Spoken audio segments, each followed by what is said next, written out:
Justin Fields, no matter what. All that and more today on the Dynasty Newsletter. I'm your host, Adam Wilde, joined by my co-host, Chris Allen.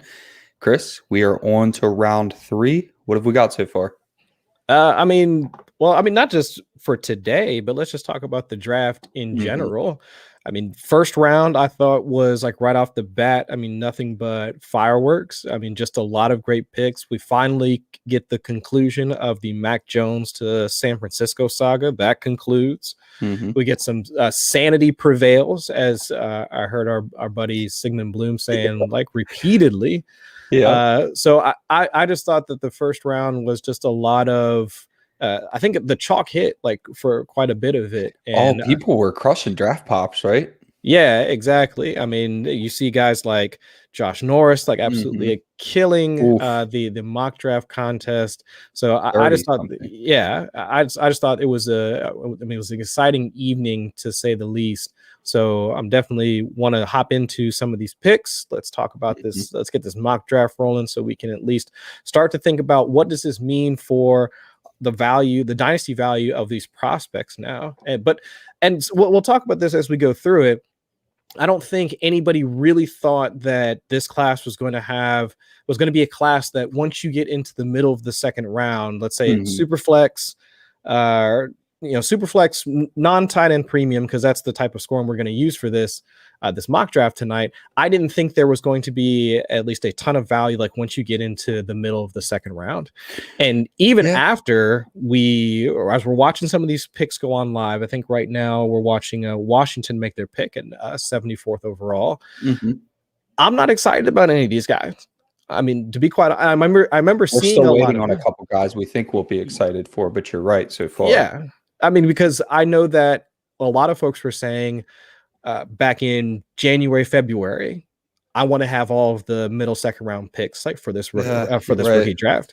But then once we started really diving into the prospects and seeing, all right, this is more of a top heavy draft class. I mean, even regardless of the position, right? I mean, for tight ends, it was Kyle Pitts, Freiermuth. Don't care. For wide receivers, it was Chase, Bateman, the Moores. After that, I mean, Devonta, Waddle. I mean, you got like 6-7 guys. And after that, don't care. Quarterbacks, it was the top 3. After that, don't care. Running backs, all the way down to about, Javonte Williams. After that, really don't care. Right. So it's like we really only had, let's say, between 10 or like somewhere around 10 to 15 prospects that we cared about anyway. So I'm not too terribly surprised that as I'm starting to rank these guys, once I get past the 203, it's like flip a coin, squint. So trade. That's what I did. Trade. I just sent the okay. So here was my thing. I'm with you that we kind of knew that the probably early second on was going to be picks that you probably aren't very excited to make, and other years they are. And so that's why you didn't trade them. I don't think you really trade your rookie picks until you're on the clock, or at least you see the draft shake out a little bit. But you hold them because there's not a lot of incentive between trading them a week ago or seeing if the draft changes our mind. I mean, if some of these guys go to other places, if Bateman goes to Green Bay or something like that, a lot changes in this draft. So I held them for a little while, but somebody in my group chat for one of my leagues said that they were posting Will Fuller for a mid-second, and I sent him my 207 immediately. Not even super interested in Will Fuller, but he's going to be a better return than we'll see in a minute who goes there, probably Eskridge or something like that. I'll take my chance with Will Fuller as a potential wide receiver 1 for the Dolphins this year and trade him for probably more than the 207. So I think that's going to be the kind of year people when you say go trade your picks for players, and that's an ambiguous term. I mean, it's not always going to work out. It depends on what pick and what player, right? But in general, it might be a year where you don't have to make your draft pick. You don't have to seek out trade partners, trade back into the middle of the. So if you have an early first, trade back into the middle of first, you can get some good value still. But like if you're trading back from the 109, we'll say, you're dropping like 3 tiers in any other draft. It's value goes quick, man. Yeah. There's a huge so trade, maybe you trade up, maybe you have the 109 and you've got people in your league that are treating it like any other draft class ever, then if you can trade up for a regular amount this year, I think you're jumping, like I said, 2 to 3 tiers. Mm-hmm. I mean, we'll see. We'll see how things shake out, but yeah, I'm not really too excited if I'm holding if I'm sitting at the 206, 207, I'm trying to get out of it, to be quite honest. If there's a reason, if there's a way I can move out, either grab a vet, see if you can trade into next year's class or something like that. I'm trying to pull that trigger at this point. Yeah, so Andrew Knight, I got the jitters last night, pulled the trigger trading Devonta Adams for the 202, 2022 first, 2023 first, Kenny Galladay. I don't think I hate it. I would have probably tried to get a different, is a super flex. I would probably still try to get either way a better prospect maybe than the 202 to make me feel up. I don't feel good trading Devonta Adams ever probably, but this is about what you're going to get, you get a few in other classes. The 202 might be worth a first. I mean, last year I thought that trading a future first for Henry Ruggs at the 201 was smart. It obviously did not pan out. Sure. But that's what you're going to get for a guy like Devonta Adams. And if Kenny Galladay hits, that was a pretty savvy move. Like I said, it's just going to be tough to feel good about. So today we've got a head-to-head mock. We've got 23 prospects so far. We're hoping to get to 24 somewhere along the way. We'll banter back and forth between our picks, probably argue quite a bit. You're probably going to take some of my players and I'll take some of yours because there's a 50-50 shot, right? So yeah. I think I've got a coin here and I think we'll do the old heads or tails for the 101. So we've got the ram head, all right, for heads, and we've got the star for tails. Now, this is a challenge coin. It's very heavy, so if I drop it, my Ethernet cord is probably going to get cut by my wife. So we're going to do an old catch and flip. You're not going to be able to call it in the air. So which one are you taking? I'm taking heads. All right. Oh, did you drop it? I dropped it, but it's okay. It's tails. So I get the one tails. That's big. Whatever. So I get the 101. This is going to be a really hard pick. I'm going to have to think about it for a little while. All right, so I'll take Trevor Lawrence. Trevor Lawrence, 101. He was the 101 in the NFL draft. Probably about as clear-cut of a prospect as you're ever going to have. Don't think that I need to take too much time while talking to people about Trevor Lawrence. He did add a buddy later in the draft that we'll talk about here soon.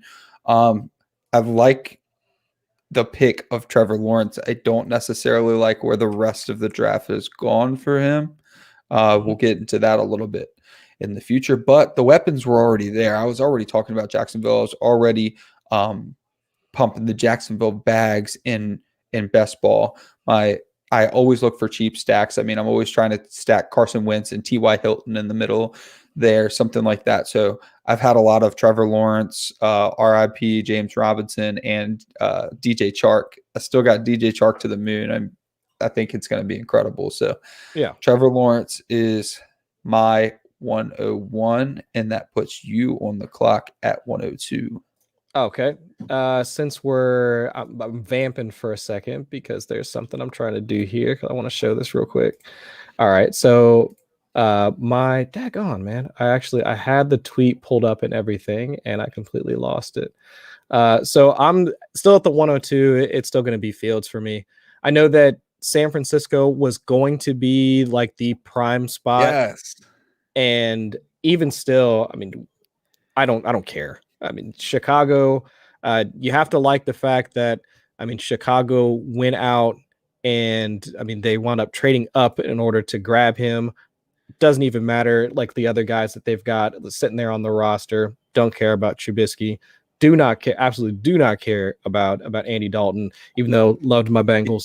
But yeah, do not care about Andy Dalton at all. He's got to be so upset, right? Yeah, so that's why I wanted to pull this up real quick. Shout out to our man. Share my screen with everybody. Shout out to my man, Dave Kluge. Go follow Dave. I mean, Dave Kluge _FF. The man just had an absolute dynamite tweet. I mean, the moment that they took Justin Fields. Oh, that was incredible. It was a wonderful tweet. I mean, what can I say? Actually, I used that same GIF for the Bengals front office when they saw Joe Burrow playing. I used that same GIF about a year or so ago. I mean, it was just mwah, chef's kiss to Dave for coming up with just the tweet. That of the was night. incredible. And yeah. More so for a pessimistic Bears fan to even have the foresight to think that his team might actually make a smart move and draft Justin Fields, because he had to have had that queued up. Just, okay, if they do take a quarterback, I've got this fire tweet. I would have never thought that they were going to take a quarterback, but the NFL made it easy for them. Yeah, it kind of makes sense though, because now that I'm this is me retrofitting a narrative to it, right? Because you have to think that prior to last night, Ryan Pace, Matt Nagy, dead men walking within that franchise. Right. They had to do something, right? Or else they had to do something. I mean, what is the way that they could possibly tie themselves to having their jobs for another couple of seasons? And that's go out and get the, if not arguably the best, one of the best quarterbacks in this draft class. So they just completely do away with any of the nonsense they've messed around. Right. Forget Trubisky. Dalton's a serviceable backup. Do you think Fields start to flounder? Do you think Justin Fields starts day one? Yes. I think so. He absolutely should. He's right behind me, Justin Fields, no matter what. But I think so. It's just to me probably hurt them to draft a quarterback.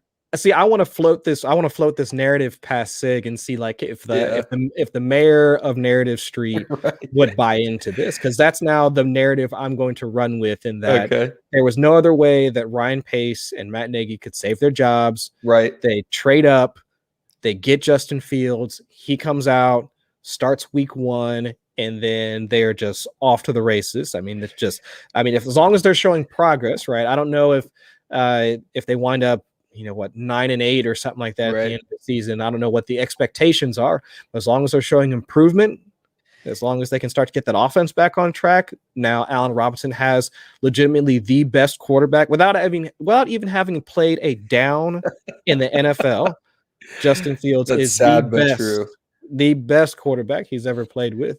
So I think that's where I'm at. I'm thinking Justin Fields at 102. I mean, which he was there for most of us prior to last night anyway. Yeah. So let me spin it to you another way. The Bears front office looks at this and says, hey, thanks for drafting Justin Fields. We're going to move in another direction next year so we can retrofit things for him. I don't know that it necessarily is going to work, but I agree the desperation was necessary. Yeah. So this is our first tough decision. Justin Fields was going to be my number. There's our 24th player. Who did we get? It was Josh Palmer. Okay. Wide receiver got drafted. The Chargers drafted him. Yup. Okay. Probably not who we're going to actually take at the end of the second round, but hey, them's the rules.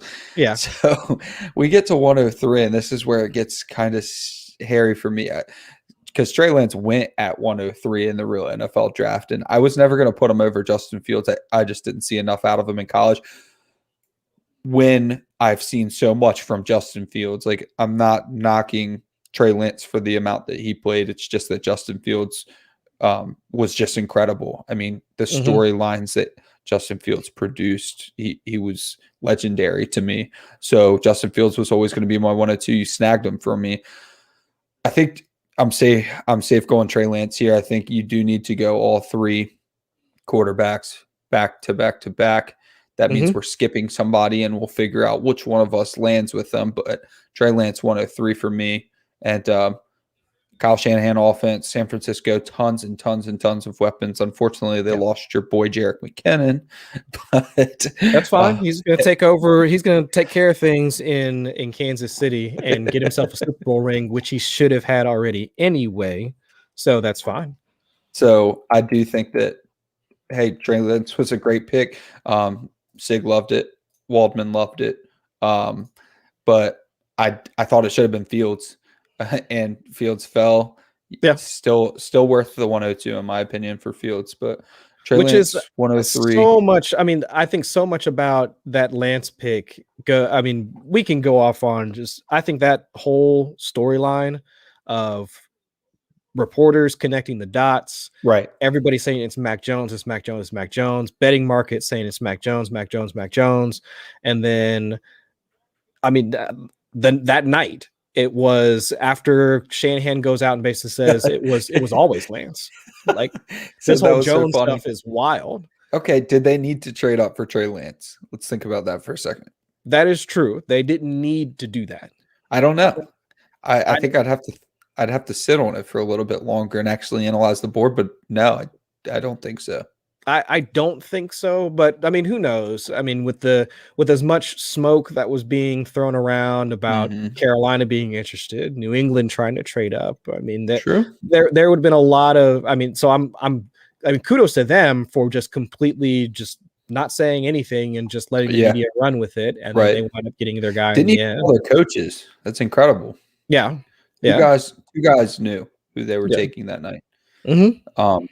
I think that was very smart because, hey, a secret's not a secret once you tell someone. So right, so they were able to keep it on wraps, under wraps. So I mean, kudos to them for doing that. I think the Bears still jump them if they stick it to it, but they jump them for Fields, in my opinion. I think a lot of the league probably jumps them for Fields, and then they look really smart.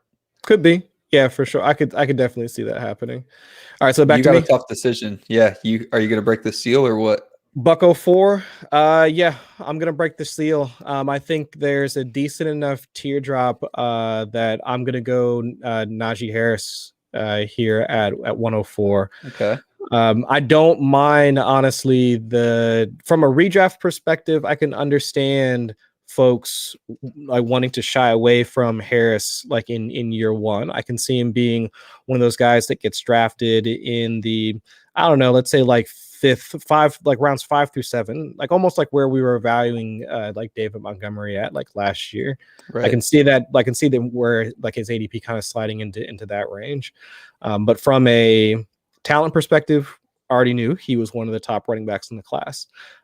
Situation perspective, at the very least, Pittsburgh, we know that they're still committed to using their running backs, if not just as a primary rusher, but also as a receiver out of the backfield, right? Le'Veon Bell and all that. Yeah, which he shows that, which he is like consistently shown that he's capable of doing that.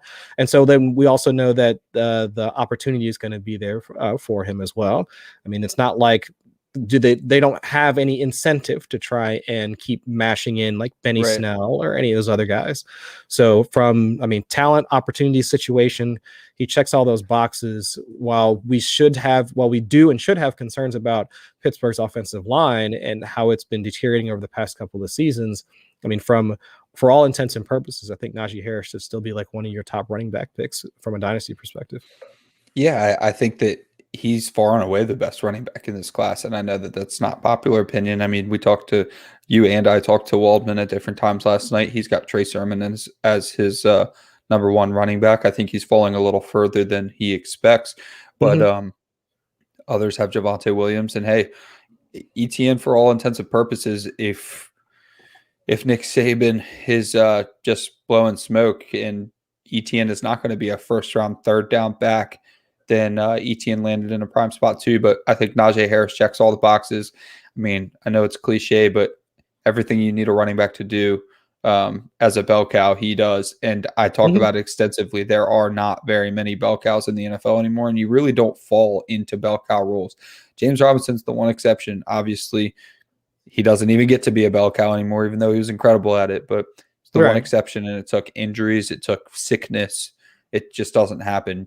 You get drafted. It took Jacksonville dumping their running back in order for that to happen. Essentially, yeah. So you get paid or you get drafted to be a bell cow. And this is a situation where Najee Harris was drafted to be a bell cow. And I'm going to take that and run with it. There's no Benny Snell. There's no discussion between is James Robinson going to run on first and second down with a little bit of Carlos Hyde sprinkled in, and then Etienne's going to play clean up. None of that. Yeah. Najee Harris is it.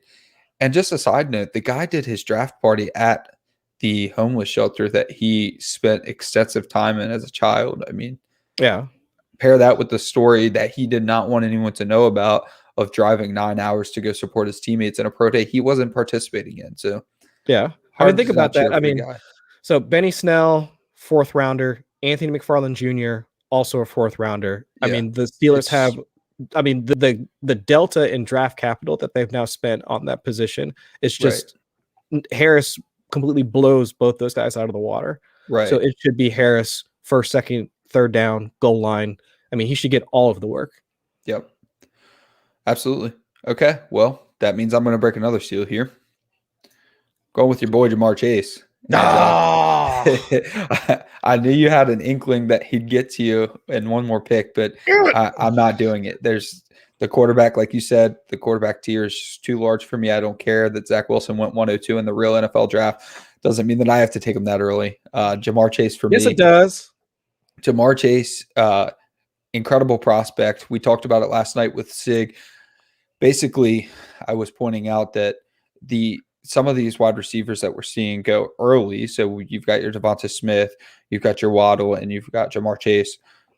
All of them would have been better than N'Keal Harry, and N'Keal Harry was the clear wide receiver 1 in his class. So that just says to me it's a strong class, and Ja'Marr Chase is in a tier way, way on his own in a strong top-heavy wide receiver class. I think must-have pick, and fortunately, you can get them at an affordable price. So like we talked about earlier in the show, if you can trade up into the 105 to get Ja'Marr Chase because it's such a top-heavy, quarterback and then a clear-cut workhorse running back, you're getting a 101 in a lot of other classes. And honestly, people are still trying. There's going to be leagues that people do take Ja'Marr Chase 101. So that's my clear 105. You just ruined it. I know. You absolutely ruined it. First you cheat on the coin toss, and that's why I cheated. And now you got my guy. All right. Well, then I'll flip back and I will take Zach Wilson. So now here at the 106, I wanted him. Damn it. All right, but still, but let's look at. So now that we already knew that they were going to wind up taking Wilson at 2, so that wasn't much of a shocker. But let's look at the rest of what else the Jets have done, for this draft. Because after grabbing him, they immediately grab an offensive lineman at 13, and then they wound up also taking Elijah Moore in the 2nd round at 34 overall. So while I'm not all too keen on the Elijah Moore pick, but it's still something that if you look at how what their process is or what their goal is for Zach Wilson, right out the gate. I mean, they've already got Mims, who we think is an ascending talent. They bring in Corey Davis. I mean, they still have, at the very least, as of right now, I'm still thinking LaMichael Perrine is going to be Tevin Coleman, man. I'm telling you. Tevin Coleman. I mean, so already a decent start, and then they go out and they add to their offensive line, and then they also try and boost their wide receiver room with whom I thought was one of the, I guess, not late round steals or not even a sneaky pick, but Elijah Moore was ascending in terms of ranks and for the wide receivers in this class. I mean, I had him in, let's see, either my 2nd or 3rd tier, somewhere in there, wide receiver, 4 or 5, somewhere in that general vicinity. Yeah.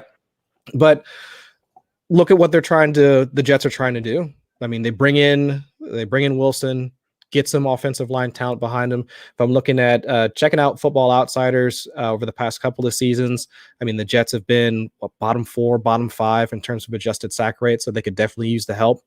So I mean, I know that who they draft last year was that Becton that they picked up last season. Becton, yep. Yeah, Mekhi Becton. So they could definitely use the help along the interior. So if those are the moves that they're trying to make, I'm all for it. I think that's a pretty strong strong move or strong process, instead of just grabbing Wilson, just saying, here you go, this is what you get. I mean, you get Corey Davis, Denzel Mims. Oh yeah, Chris Herndon. Completely forgot about him for a hot second. But I think that they're going to wind up actually putting together an offense that Wilson can succeed in. Yeah, I don't mind. And the Elijah Moore pick we'll get to later when we actually draft Elijah Moore. But man, I didn't think the wide receiver was a huge need for him. I mean, Jamison Crowder is a cap casualty kind of, so he's probably going to end up having to get cut. I'm still taking him late. He's going to end up somewhere where he gets like 150 targets for some reason. So I'm still taking him in best ball, but he's probably going to have to go. There's probably a little bit more of a need than we thought, but I don't know. Terrance Marshall was there, so we'll get to that later. Yeah. All right. I guess I'm going to have to do it. Kyle Pitts, Atlanta. Fine. And I don't want to. I don't want to, but I'm going to have to. So Kyle Pitts, Atlanta, probably the best situation he could possibly land in. Sigmund wants Kyle Pitts 101 in SuperFlex. He doesn't care. Tight end premium, no tight end premium, doesn't care. That's not where I'm at, but we've seen Najee Harris be okay. Besides the offensive line, chef's kiss. I mean, they need to fix the offensive line, but in terms of workload, perfect situation. Jamar Chase back with Joe Burrow, perfect situation. Right. So you have a couple options here, and I'm not going to spoil your pick, which is going to be a great one here in a second that I took a last second to change, but you're taking. The tier is the ceiling. The tier is the moon.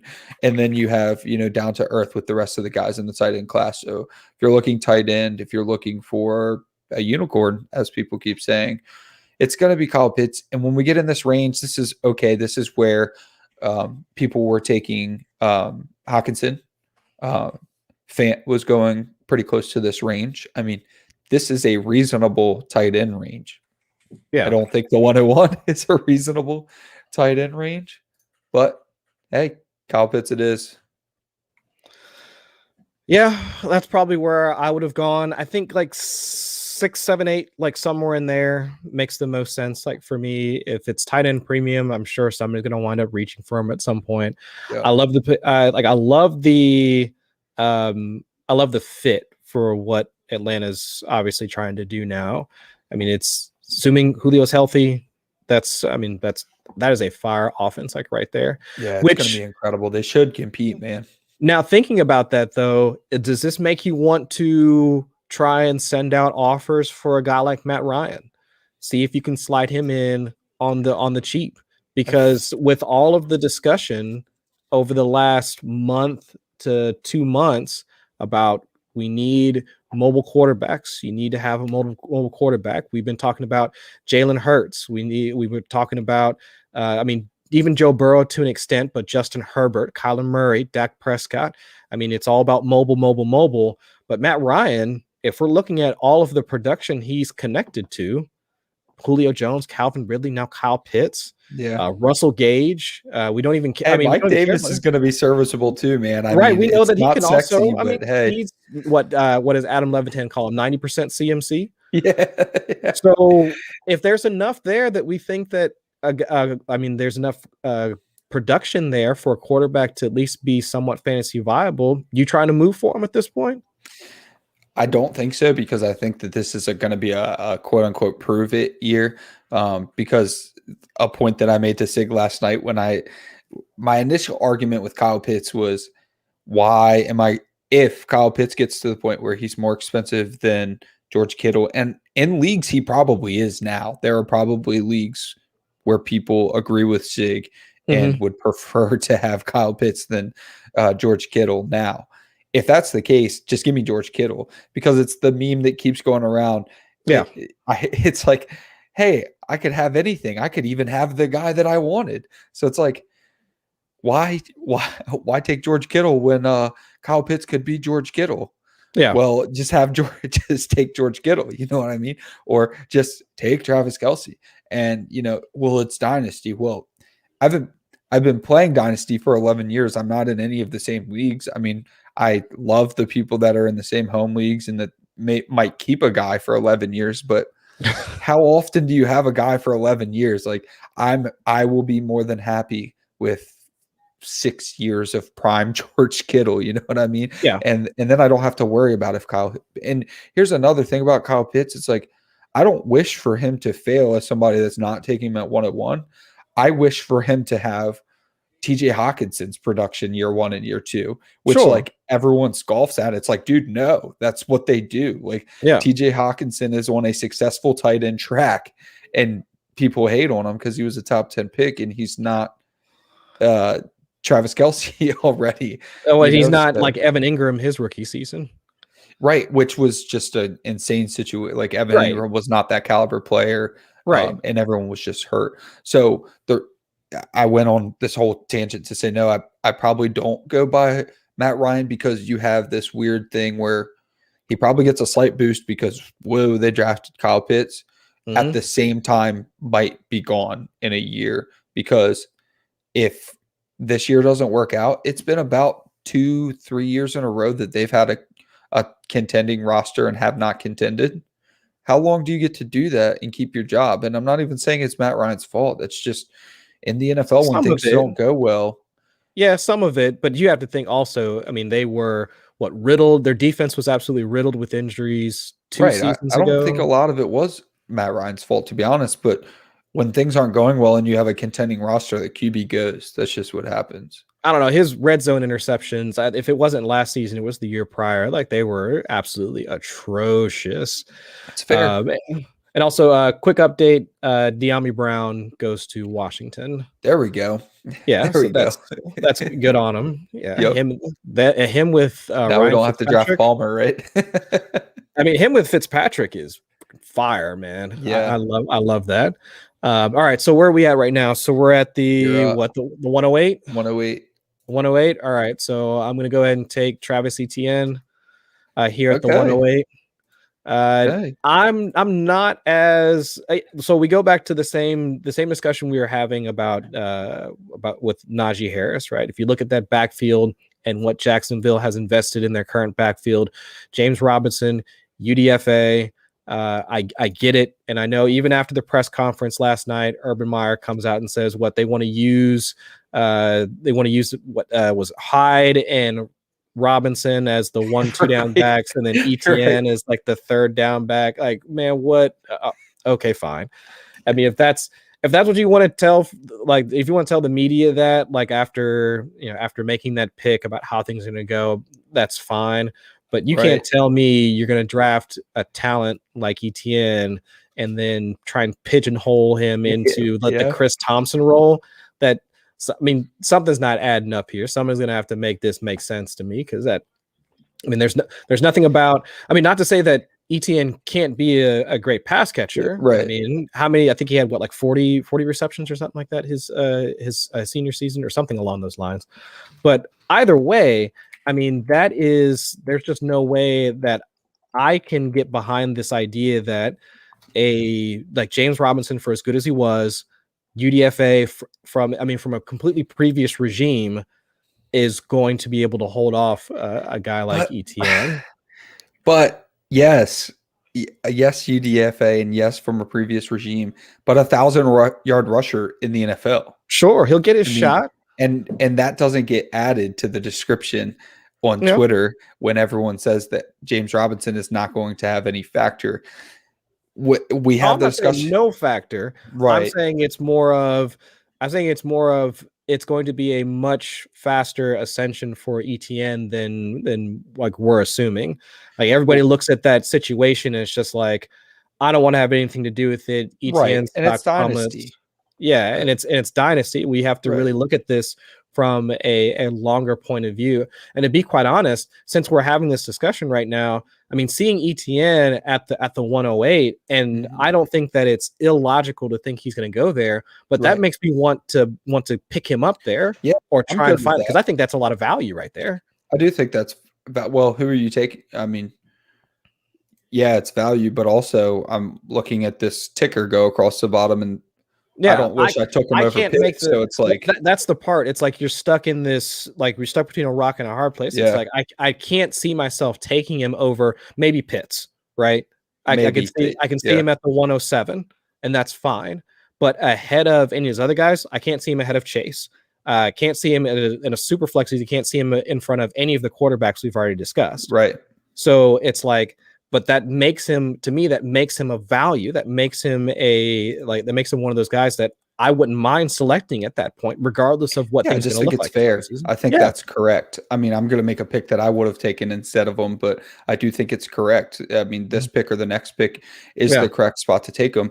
But we go down this rabbit hole every single offseason on Twitter. It's like perennial.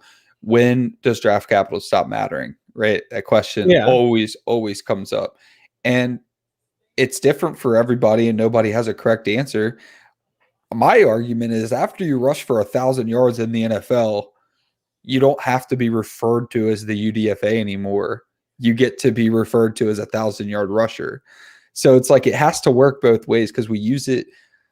We ask the question to negatively affect players. Like, when do I get to give up on Corey Davis? That's how the question is phrased. Well, when do I get to give some credit to James Robinson for being a 1,000-yard rusher as a UDFA? Like I said, everything had to fall into place. And unfortunately, I was excited for Raquel Armstead. And he was like severely ill with COVID, and I don't think he's still recovered.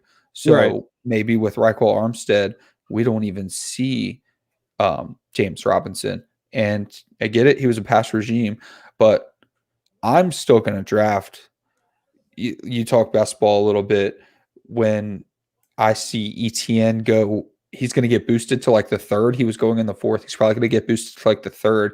I was taking James Robinson in the late third, early fourth. James Robinson, because of panic, is going to go sixth, seventh, the current Mike Davis range. Yeah. Maybe later. I'll take James Robinson there. So Etienne's a good pick there. I think that's completely fair. But I also think it's far-fetched to be on either side of the fence right now. It's far-fetched to say that Travis Etienne is going to be the primary ball carrier, and it's also going to be far-fetched to say that Travis Etienne is going to be a third down back. Right. So I think it lies somewhere in the middle where I think it definitely makes him like, for me at least, a surefire. Like I would have no problems picking him up right there. Yep. All right, this next pick's really, really tough for me, but I'm going Jaylen Waddle, and I think that that incredible range that this 108, 109, 110 is like, I'll flip a three-sided coin. I don't know. I don't draft for need. I draft best player available always. So I can't say if I need a running back, I'm taking Etienne. I really don't know how it shakes out. I like that Jaylen Waddle is connected with his old quarterback, even though he said that he prefers Mac Jones. Right. Awkward as all hell.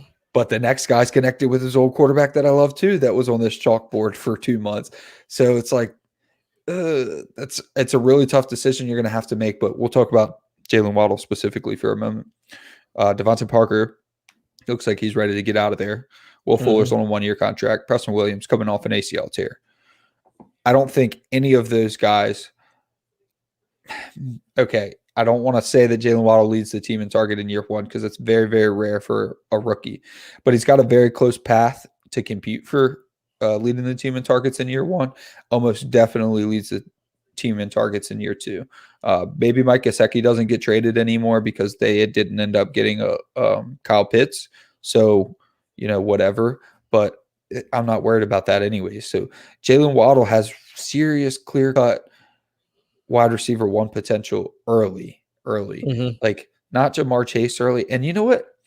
He probably has an easier path to wide receiver one potential than Jamar Chase if we're talking purely workload. So not a better player by any means. Jamar Chase is completely in a tier of his own, but the next tier is really tight, and I think Jaylen Waddle leads it. I think that's fair. My only concern with comparing a Waddle to Chase is just their situation, the offenses they're a part of. Because fair. And this has nothing to do with two or anything like that. It's just that their neutral passing rate versus Cincinnati's neutral passing rate, it's almost, it's not necessarily night and day, but they're more balanced of an offense than Cincinnati's. Right. That's all. But we'll see what they wind up doing. Oh, looks like the Packers drafted a wide receiver. No way. Oh, Amari Rodgers. Wow. Okay. My cousin's friend dated Amari Rodgers. Well, there we go. Okay. There we go. I asked for insight. There was none. Yeah, there we go. All right. Well, not bad at all. All right. So let's see. Back to me. So I'm at the 110. Devonta Smith. Let's go ahead and do it. Yeah. That was my debating factor. Yeah, it was between him and we'll see if you wind up taking him on your next pick. But the BMI concerns, don't care, because we obviously see with his draft capital going. The Eagles traded up to get him 10th overall. So any of the size concerns, get out of here. The Philly, obviously, this is something that they need. I think it's prescient to try and think about what the fact that they're not looking at their past draft classes as a reason to not draft a wide receiver. Right. The fact that they took Reagor last year, JJ Arcega-Whiteside. I mean, they already had these guys, which Reagor were hoping for. Whiteside, no, at least I don't really see him ascending. So it's like they didn't want to take that and like the sunk cost fallacy. Sure. And say that they're not going to wind up drafting another guy like Devonta Smith. So I think he's great for them. So have Reagor, Smith on the outside, Greg Ward working the slot on the interior. Your guy Travis Fulgham. Yeah, I mean I thought he primarily worked outside more. He operated more. He does, but he's just another passing option that they're still exactly. have. And then we haven't even gotten to the tight ends yet. So it's true. Zach Ertz hasn't moved yet. I thought he would have. Yeah, right. So I think at the very least, I mean, Devonta Smith, I mean, he walks into, again, we're talking about talent, opportunity, situation. We already know Devonta Smith is talented. Mm-hmm. Like how well that translates to the NFL, still yet to know, but we know that he's talented. Situation, going to the Eagles. I mean, he walks into at least a starting like primary role in that offense, like opposite Reagor. And then opportunity. We know that from their neutral passing rates, like Philadelphia is still one of those offenses that likes to push it down the field, run at a fast, like a moderately fast pace. So, I mean, he kind of checks all those boxes for me. So, I mean, we'll see again if the size concern becomes a thing later on down the road. That's fine. But at this moment, he checks all those boxes for me. Yeah, it's interesting again at 110 in a SuperFlex draft that we were talking about before the show that we're not super excited about. You're getting a guy that probably competes with N'Keal Harry in that class. And I'm not sorry to poo-poo on N'Keal Harry. I love N'Keal Harry. But I'm just saying N'Keal Harry was a fantastic prospect. He was the 102 behind Josh Jacobs, who had a late ascendance. And we're looking at that caliber player at 110 here. I retweeted Shannon Sharp for the first time ever. Shannon Sharp's a super smart dude, but he's just a hype beast, man. And I can't get behind a lot of the things that he has to say. But his Devonta Smith interview was incredible. Devonta Smith is like, he approaches it the only way I could see. And I didn't know a lot about him personally. I mean, I watched plenty of film on him, but personally, I hadn't heard from him much before this interview, and I had to share it. Basically, he's like, look, I eat. He's like, I eat constantly. I'm always eating. I weigh 180, or he's actually 170 now. He said he weighs 180. It's like, right. I weigh 180. He's like, I'm going to eat and eat and eat. I'm always eating, but I'm 180. And he's like, that's how I play. That's how I've always played. Draft me or don't. And I'm like, that's exactly what I would have said. That's all you can say. Like, what else can I do besides produce on film? And then we keep referencing the great Sig, someone I've been listening. He's the voice of my off season so far. And this was a guest of his. Show me something that he was too small to do. It's not there on film. You don't look at that and say, if you were a little bit heavier, I think he gets that done. No, there's flaws on film, but it's not because he's too small. It's not because he's too weak. And I tell you what, he's a feisty dude for one. He's not Marquise Brown, and no knock against Marquise Brown. They're incredibly different players. But for dudes that are that skinny, totally different on film. Right. I mean, Devonta Smith doesn't play like he's 180. So that's an excellent pick there, and that makes me think a little. But I'm always going to lean running back, and I know we're skipping somebody that we should probably have taken by now if we're doing things the right way, but I wouldn't yet. So I'm going Javonte Williams. Oh, wow. I'm going Javonte Williams, and I know it seems a little bit early because there's someone that we probably should have drafted by now, but I just can't do it. I can't see how. I think that the Broncos have done a horrible job. They should have taken Justin Fields. They should not have traded up for Javonte Williams after not taking Justin Fields. Mm-hmm. But they traded up for him in the early second. I mean, draft capital points a lot to running back. And I think there's going to have to be an argument between Javonte Williams and Travis Etienne in the coming weeks because Javonte Williams in his way is Melvin Gordon, who's expensive, who still has legal concerns, and who's gone next year. So we're playing Dynasty here, and you've got a bell cow potential right in front of you towards the back half. I mean, I'm almost done with the first round here, and we're looking at an actual bell cow who, like I said, it's very, very hard to get in today's NFL. So, I mean, we're taking shots. Okay, we took shots on Waddle Jones. We took shots on Rashod Penny. Sometimes they work out, sometimes they don't. Mm-hmm. I think the risk factor here points me in the direction of taking Javonte Williams at the back half of the first and be patient. Maybe even sits on your taxi squad a little. But, hey, if Melvin Gordon gets a 2-game suspension that he still might get, he might not get the job back. It's possible. I don't see it happening, but it's regarding possible. the Melvin Gordon. But the only thing that made me mad is Mike Boone's season is officially over. I mean, we couldn't even make it into camp before Mike Boone's season is officially out. All my best ball shares. I've been texting you about why on earth is Melvin Gordon going so late? And he shouldn't have been at the time, but obviously now. Yeah. Too bad that I've been taking so much Melvin Gordon a little too early. Yeah. So, all right. So back to me to round out the first round. Yeah. Sorry, I got to make you do it. Yeah. So let's go ahead and knock this one out. Mac Jones. That video of him like walking to the podium, it still cracks me up. It's so sad. I don't want to be that way. Like I've been so negative to him. Yeah. You do it to yourself, man. Come on.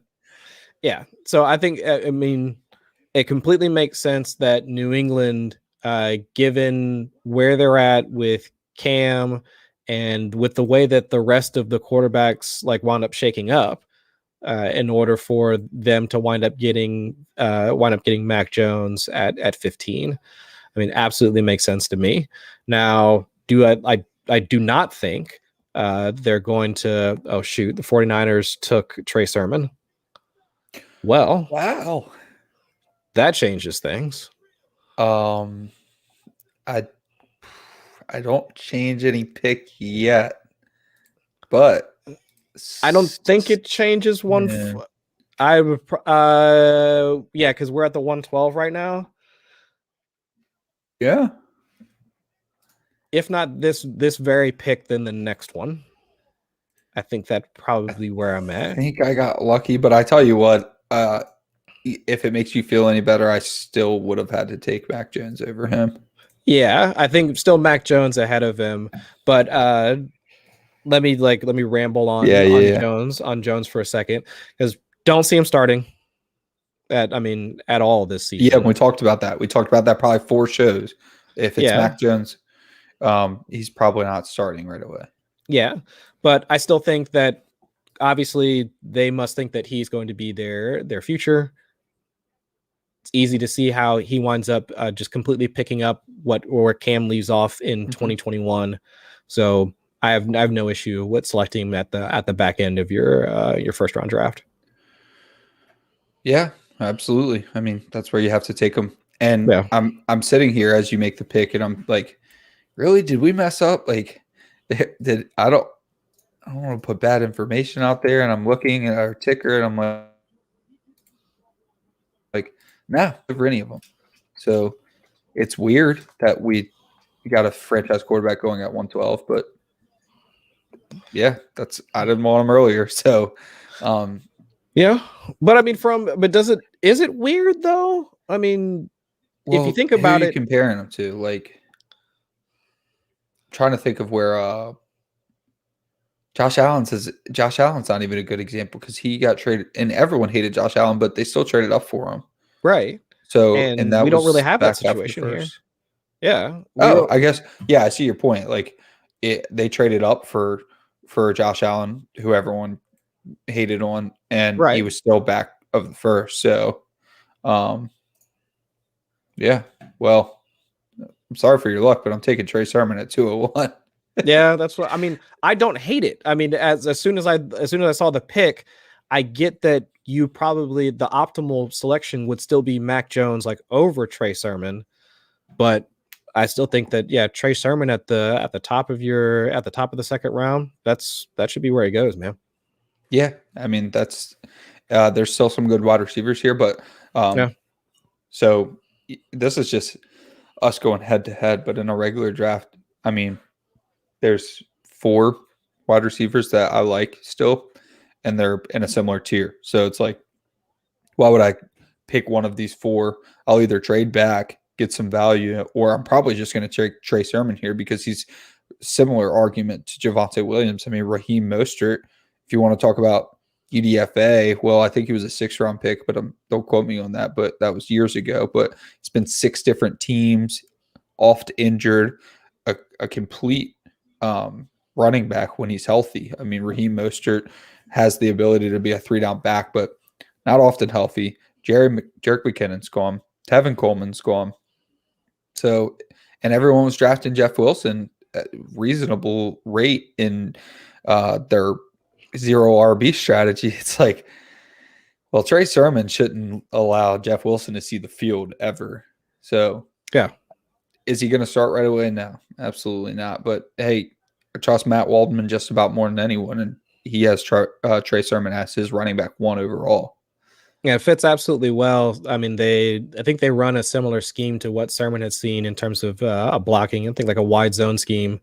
So I think that winds up playing perfectly into what they would want out of. A younger, more athletic back. We'll see if Mostert and Wilson can wind up. I mean, because Mostert was out how many games like last season due to injury? I think 6 or 7, something like that. Right. And I think he's a free agent next year. Let me check that. But either way, I mean, I think that's the perfect addition that you would want. And so from a dynasty perspective, I wouldn't be mad if you wound up taking a guy like Sermon ahead of Mac Jones. Maybe. That might be just me like reacting in the moment. That might be me just reacting in the moment. I take that back. So you're not going to be happy about it, but I think you do have to take Mac Jones. So yes, Raheem Mostert is a free agent next year. So I just got giddy thinking about the read option with Trey Lance and Trey Sermon.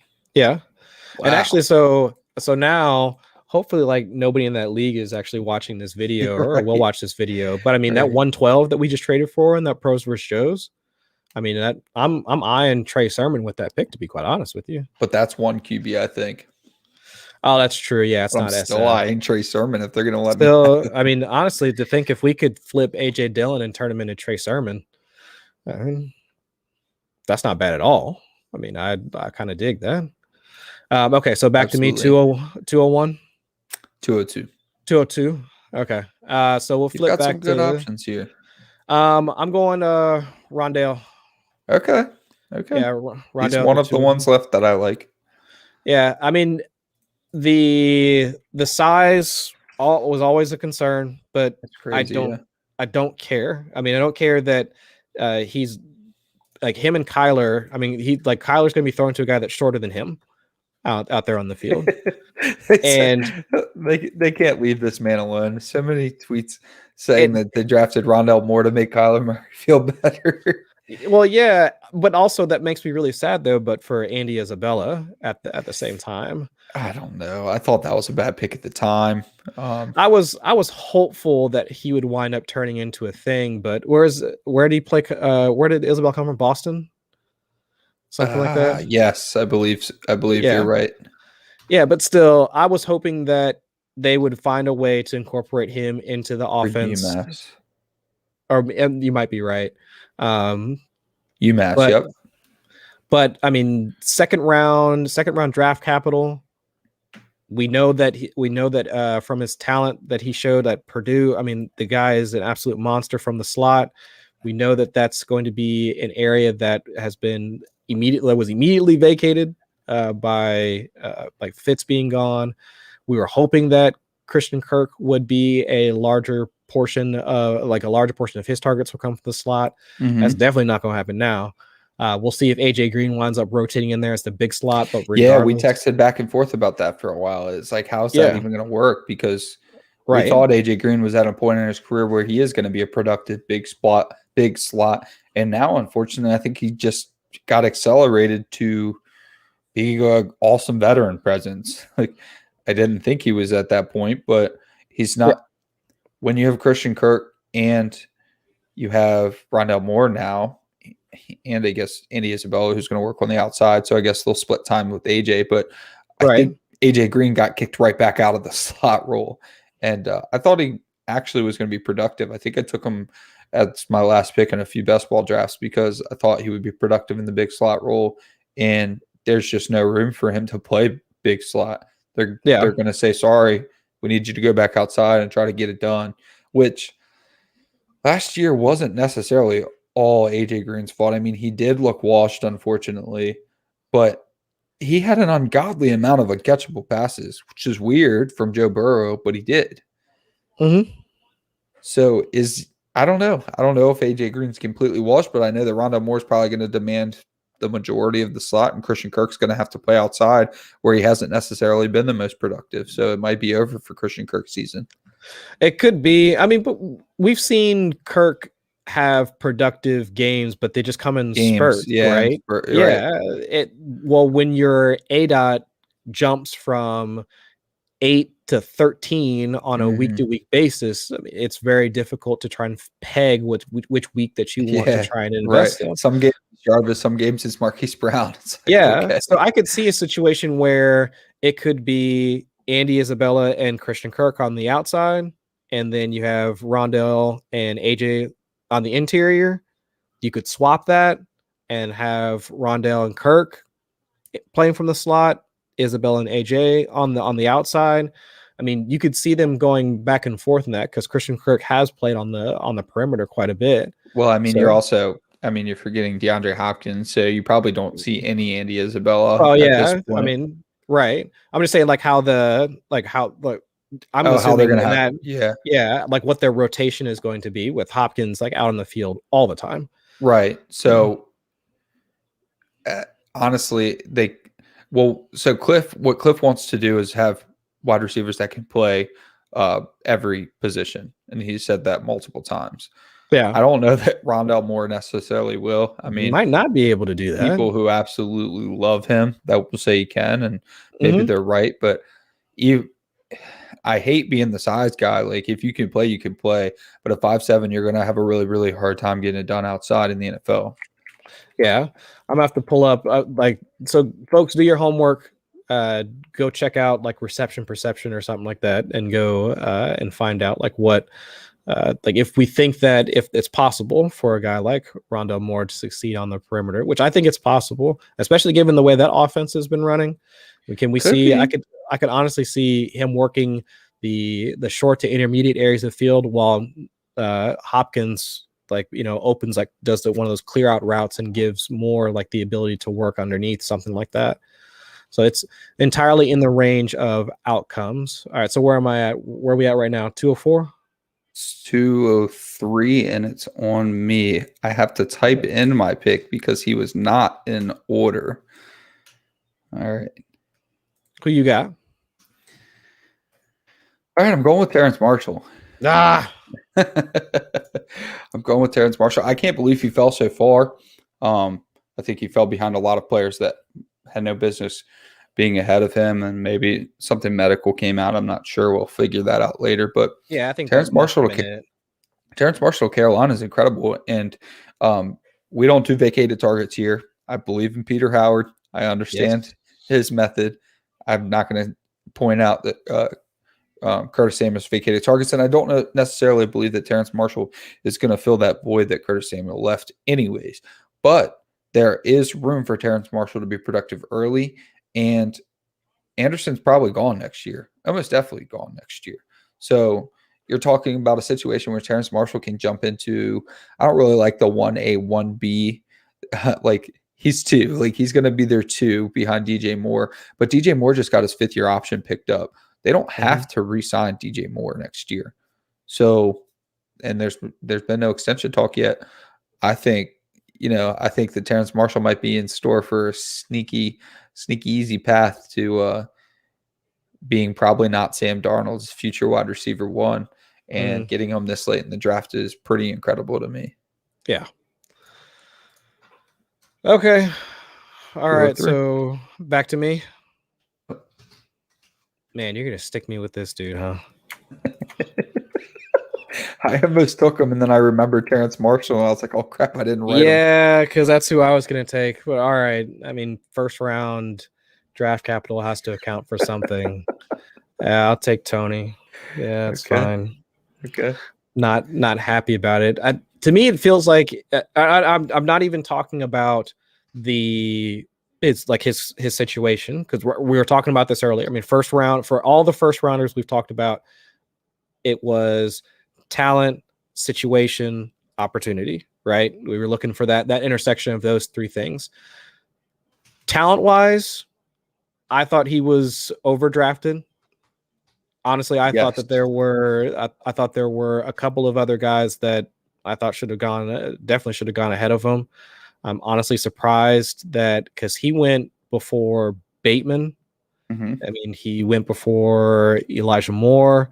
Rondale Moore, I think, given like what the Giants currently have, I don't think he would have fit anyway. So I understand, but at least from a talent perspective, there were at least 3 to 4 other wide receivers that I had well ahead of Toney.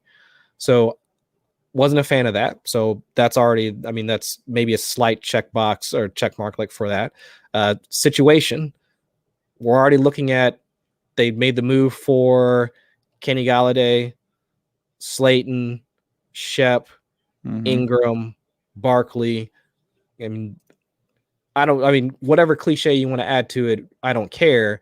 But what's that situation going to look like? I know you try and insert first round draft capital into the equation, and we'll see who he might bump out. But we're already looking at talented receivers that are already a part of that offense. So that leads into the next thing, opportunity. I mean, what are we talking about here from an opportunity standpoint? I mean, are we looking at, this is already an offense that I think in the last couple of seasons, they were 24th in neutral pass rate in 2020, but that was without Daniel Jones and Saquon Barkley for a decent chunk of it. But even during, then during Jones's like rookie campaign, they were 4th in neutral passing rate. So I'm guessing it's somewhere in the middle, right? Where we can at least have a decent amount of pass attempts to go around. So it's possible that he winds up walking into a decent situation and get a decent amount of opportunity right out the gate. But I have to squint to see it. And but the thing that's forcing us to squint is the fact that the Giants traded up in order to get him. For absolutely no reason. Right. And so that's where you do have to do as a dynasty manager, you have to take that into account. It's not about how we value the player. It's about what the team has shown, how they value the player. We go back to, we keep referencing Sig, this is probably like the 10th time or whatever we've talked about him, but teams can't lie in the draft.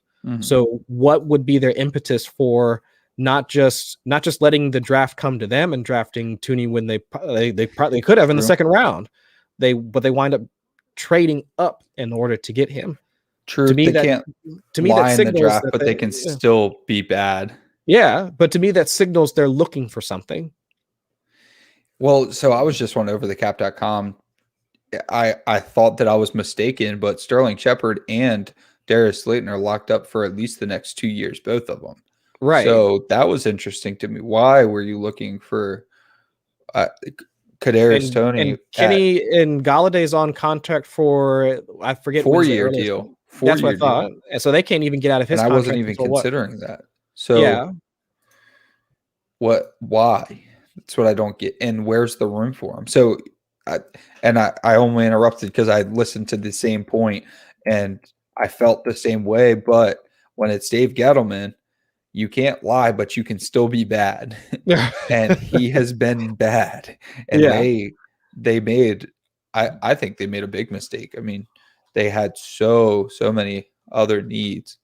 I would have got yelled at because I wouldn't have taken them. I don't know if I will take them. I don't know how far I'd have to go before I took them. I'd be down with Eskridge, I guess. So these next two guys are splitting hairs for me, so I'll lean with the draft capital, and I'm going Bateman, and pretty far fall for him. I mean, the Ravens just have that stink, man, and it's crazy because so their neutral pass rate is probably garbage. It's probably 30s, 28, 27. Baltimore's? Yeah. Oh, yeah, 32nd. Yeah, 32nd. Right. Yeah. So I get it, right? They don't have him on the roster. They don't have that big body possession receiver on the roster. And also incredibly accurate is Lamar Jackson. So he's not passing much. And I get it. I do get it, but we're sitting here at 205 and we're talking about what was he, the 20th? What pick was he? The 20? Bateman? Yeah, Rashod Bateman 27th. Was 27th. Okay, so we're talking about the 27th overall pick. Got him for 5 years. The next guy that you're probably going to end up drafting was an early second round pick. So you don't have that 5th-year option on them. You didn't invest that draft capital on them. Mm-hmm. I'll split the hairs there. But Bateman would, I mean, if he went to Green Bay where we talk, he's probably in that second wide receiver tier. He is. He would be Waddle, Smith, Bateman. Yeah, I can see that. Or if he went to Green Bay, it might have actually been Waddle, Bateman, Smith for me.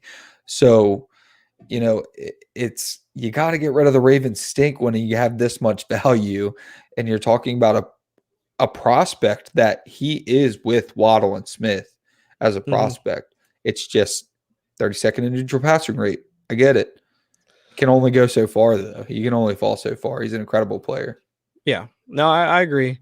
It's just we need to. I'm hoping that there's going to be at least a better discussion regarding like what's in the realm of possibility versus just saying it's impossible for him to succeed because he's a part of the Ravens offense. Right. But we'll see how things shake out. But again, going back to talent, situation, and opportunity. Yeah, we all missed on AJ Brown because of it. Yeah, not all, but a lot of us did. Mm-hmm. So I mean, talent, sure. Situation, not so great. Opportunity. I mean, does he leapfrog Duvernay, Boykin? Oh yeah, easily. He's a better Boykin. I mean, yeah, much better. I think Boykin. that from an opportunity standpoint, he kind of falls into a decent situation. We'll see what they want to do with Sammy, but I think that we know that he's talented. We know that at least from a situational standpoint, he should be able to. I mean, we know that at least he's a part of a good offense, right, connected to a good passer. And from an opportunity standpoint, he could wind up falling into some decent target share, like his first season. All right, so back to me. Yep, I think I know who's coming. Guess. Is this it? You got it. Ah. Again, it goes back to what do we think about the player? Highly talented. I mean, I love from a size, speed, like measurables perspective. Honestly, I thought that he should have been ahead of Toney, in my opinion. Absolutely. Yeah, because what did he run? Like 4.35, 4.4, like something in there. Something incredible.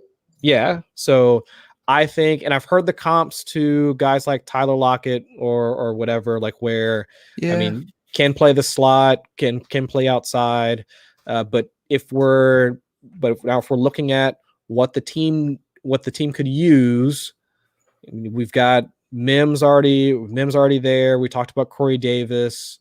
Again, we'll see what they want to do with JMO. I still think that though adding in a solid wide receiver prospect like to that offense, and it's what they're trying to build around Zach Wilson. And I think that's good process. From a high level, I think that is good process.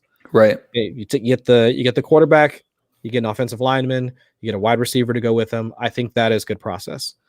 But we'll just see, like, from a situation opportunity perspective, like what's that gonna look like? Where are they gonna wind up trying to, put, or how they're gonna deploy him, like, in year one? And that's where that becomes something of a mystery. But either way, I still think that even if we do have some concerns about what that offense is going to look like in 2021, decent landing spot. I mean, it could be worse, right? Yeah. I mean, it could definitely be worse. I get pigeonholed into this thought process. Like, every team only needs 2 good wide receivers. And that's not really the case. I mean, the Dallas Cowboys did it with CeeDee Lamb, and it seems to work out for them. And I still think Michael Gallup has some value. So teams can support 3. I mean, we'll get here in a second. We'll have a litmus test in just a second to see if we draft this guy. But I feel like Jamison Crowder's too expensive, so he's going to be gone, and then it's all going to make sense to me. Yeah, I just didn't feel like they necessarily needed that. And if anyone was going to take Javonte Williams, if a running back was ever the pick, probably would have been good for them to take Javonte Williams. When you're talking about Tevin Coleman or Samaje Perine leading your backfield, it's probably okay to take a running back at that point. But Elijah Moore is a credible prospect. I don't know so much about the landing spot, and we kind of showed our hand by taking Zach Wilson as the 4th quarterback off the board, how we kind of feel about him. I think he might end up being just a guy, in my opinion. Yo, share my screen real quick. My God, look at Myles Garrett's He's gonna break. He's gonna break.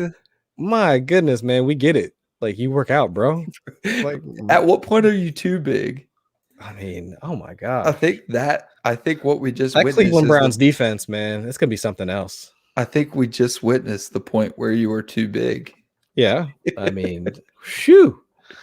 Okay, so that I just had to drop that in real quick. Oh, we'd be remiss to say that as we're getting towards the back end of the second round, but we wanted to give a shout out to Football Guys for letting us hop on and do this real quick. For sure. For sure. I mean, if you want to get a drop on all the fantasy insight, Sigmund Bloom and Jason Wood, Matt Wallman, excellent job bringing on folks like last night and covering the draft for the first round. That was so much fun, man. Yeah, I mean, we had a blast, like, getting a chance to talk with them. I'm sure there's going to be a ton of content we'll be rolling out over the next week. Go hop on over to Football Guys, footballguys.com. Hop on the early bird special, get that premium discount for all the content that we'll be putting out. Tons of shows. You're catching us here tonight. We've got both Chad Parsons and Jordan McNamara. They're going to have their dynasty takes on all the stuff that you're seeing this weekend as well. We've got the new show, the 2 Point Stance with Mr. Kluge, who we talked about earlier. So much fun. Yeah, and him and Lauren Carpenter. They were great. They did an excellent job. So tons of content like coming over the next month as we're gearing up for the 2021 season. So shout out to Joe Bryant and the rest of the staff there for letting us come on and ramble for a little bit. But go ahead and check out footballguys.com, get that premium discount, get things rolling so you can start off your season right. So let's see, let's finish up this mock, man. So where are we at? Yeah, so I'm going to have to make a pick here, but you're going to have an obligation here right after me. So I'm going Amari Rodgers, Green Bay. They finally did it, man. They finally did it. I honestly not too big on Amari Rodgers, to be quite honest with you, but if Aaron Rodgers isn't leaving, you did it. Like, you finally gave him a viable solution in the passing game. Allen Lazard and MVS just aren't it. And I don't know why people keep saying, I guess it's not too terribly mainstream, but the fact that I have to see it at all. Well, he's got Allen Lazard and MVS. No. This guy's been dragging you to damn near the Super Bowl every year. And you're going to tell me, oh, he's fine. And if you want to cite Robert Tonyan, did they really draft Robert Tonyan for the production that they gave him? No. They got very, very lucky on Robert Tonyan.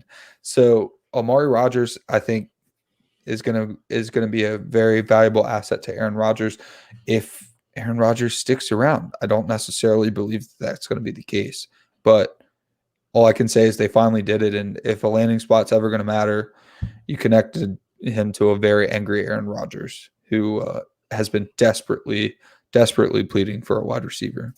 Yeah, I agree. So all right. So do I know your next one? Guess. You got it. I'm on a ball. I was between him and another wide receiver. But I think I'll probably pick him up on my next pick. But it's fairly clear that Pittsburgh, they need some help at the tight end position. What was it? Vance McDonald. I mean, Ebron's still there, but but how old is Ebron now? 30? No, 28. He's 28? Wow, I could have sworn he was 30. Oh, I was kind of guessing. What is he? No, he is 28. Oh, nice. Right. But can't remember where my keys are, but I know who all these random dudes' ages are. Yeah. But I mean, we all saw. I mean, what's his nickname? They've been telling him he's supposed to be Baby Gronk or something like that. No, isn't he slow-mo Gronk or something like that? Slowkowski. Yeah, Slowkowski. Yeah, that's what I've heard. But I mean, if that's supposed to help with the offensive line, obviously he can also still go out and pass and be a pass catcher. That's a benefit for Pittsburgh right now, because we were talking about their offensive line earlier. So I dig it. I mean, that's their Heath Miller replacement. So I have no issue with that. Obviously, we need to find out what their quarterback situation will look like over the next 3, 4, 5 years. But for right now, Freiermuth, yeah, that's fine. Yeah, it works. It was time. Could have maybe gone a little bit earlier, but I mean, we've got draft capital on these wide receivers. You gotta take them. Yeah. I skipped a pick by accident. So I am going Dyami Brown. Is that the pick did I just steal it? Actually, no. Okay, I think I know who you wanted. So, Dyami Brown, wheels up, man, wheels up for the whole Washington offense. I wish they grabbed a quarterback in this class. I thought Mac Jones might make it to him. He didn't. So I don't know about the future for a lot of these guys, but at this point in the draft, with opportunity cost, taking a shot on a guy like Dyami Brown, who's going to be electric for them, pairing him with Fitzpatrick for this year to give him the opportunity for the early production, maybe get a quick boost, and maybe a flip candidate. But I think that this is an excellent landing spot for Dyami Brown. 100% agreed. I actually do like that. And that's actually probably should have been my pick. But now, so if we're sitting here back end of the second, so let's take a bird's eye view of what we've gone through so far, because now we are really I feel like we're digging deep. In the weeds, we're kind of into the weeds, because what do we have left? I mean, we've got Dwayne Eskridge, we've got Tutu Atwell, we've still got the 3 quarterbacks. We've got Trask, Mond, Mills that are still hanging out there. None of those guys I have zero inclination to pick up. So this is the kind of most likely these are going to be the kinds of decisions that you folks are going to have to make here over the next couple of months.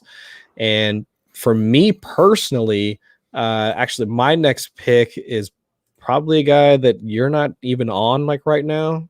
Maybe, I don't know. You take a guess, since you're I'm on already. I am on the roll. I'm looking. If it's not Eskridge, I don't know. You don't know? Yep.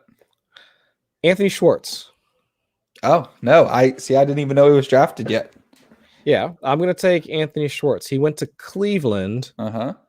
And so as of right now, I mean, Odell Beckham, Jarvis Landry, not too, I mean, they're the mainstays, at least as part of that offense for the next couple of years, I would think.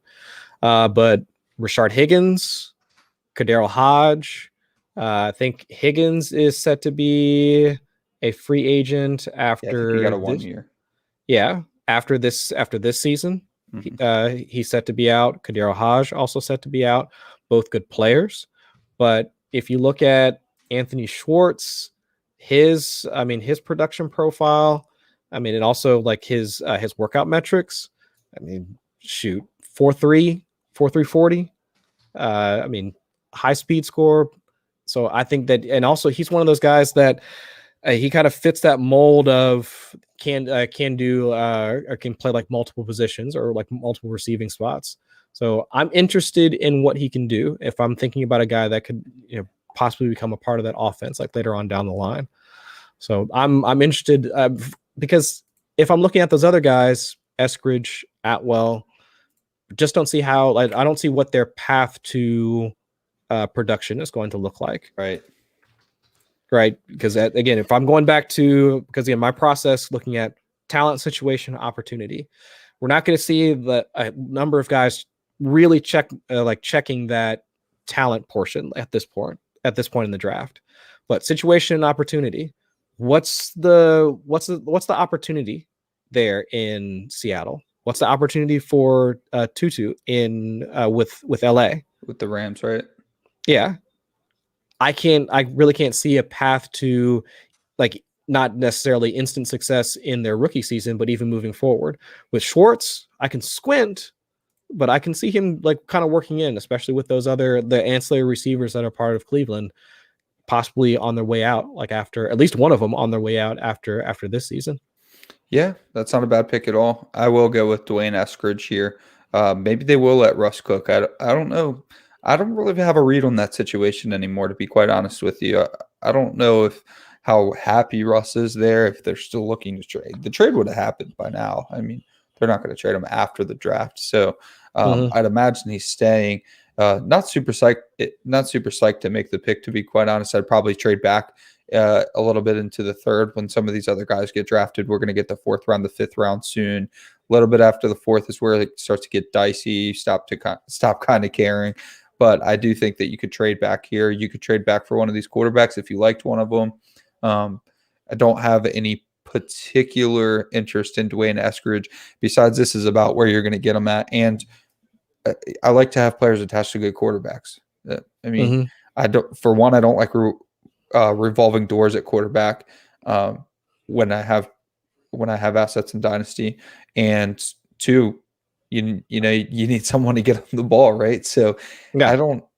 They did resign Chris Carson, so maybe I don't know if Russ gets to cook so terribly much, but at this point in the draft, you get someone attached to a good quarterback. David Moore is gone, and David Moore had some splash weeks. I was actually thinking about this before the show. I figured I'd probably end up with Dwayne Eskridge, and my point kind of was, there were serviceable weeks with David Moore, and I think that Dwayne Eskridge is definitely a better prospect than David Moore was. So if we were getting some productive weeks out of David Moore, maybe there is a little sliver of room for a third option in that offense.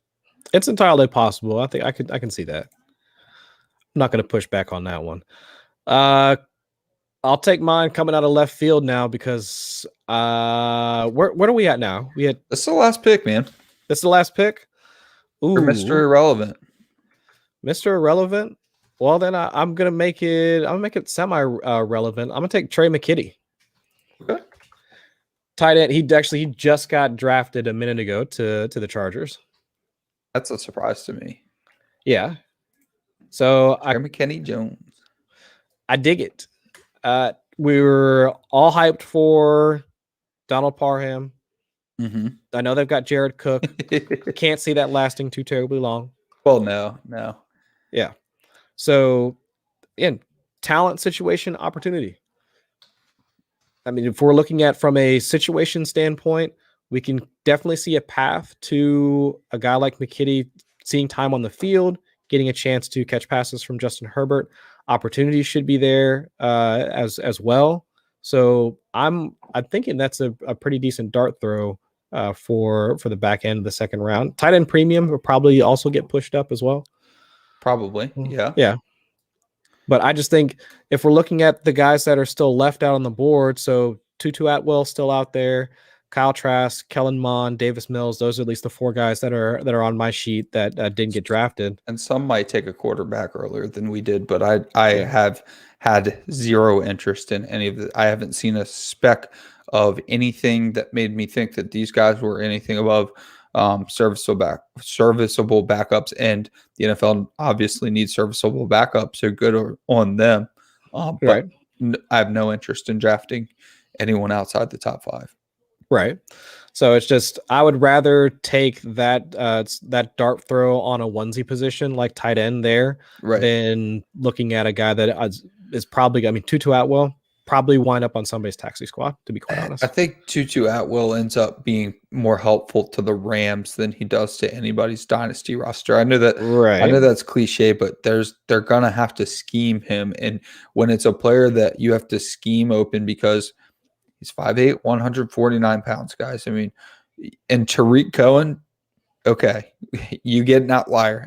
There's always going to be an outlier every once in a while, but they're going to have to scheme plays for him, and you can't scheme but 3-4 plays for a guy a game. So how's that going to be dynasty relevant? I don't see it with Tutu. He does have a lot of people, especially Devy people, that are saying, no, Tutu's going to do well. I don't think that I'll have any shares. No, I can't see it. So I'd rather the tight end to wrap up this mock than any of those guys, but we'll see. I mean, we'll see what happens tomorrow. But I just any of the wide receiver prospects that are still sitting out there, I'm just not all that interested in it. So I think that's kind of how things are going to fall. But I'm willing to see what other mock drafts like folks starting to put out and see how ADP adjusts over the next couple of weeks. Yep, absolutely. So we'll have a graphic out over the coming days for how much better my team was than Chris's. And, wow. No, I think it was a helpful exercise because we came into this exercise thinking that this isn't a deep class at all, and thinking that if I'm outside of the 107, I don't really want a part in it. And we found out. I mean, 202 pretty much drops off a cliff, and that doesn't always happen, but. It got further than I thought it would before it dropped completely off a cliff. And again, I'll point out these wide receivers that we're getting at 108, 109, and 110 are wide receivers that we'd be taking 102 in other drafts. So take that for what it will too. I appreciate everybody that came out and listened live. This will also be, on the Football Guys YouTube channel. Please like, subscribe, rate, review, and we'll check you guys probably next Thursday. Yep. Peace.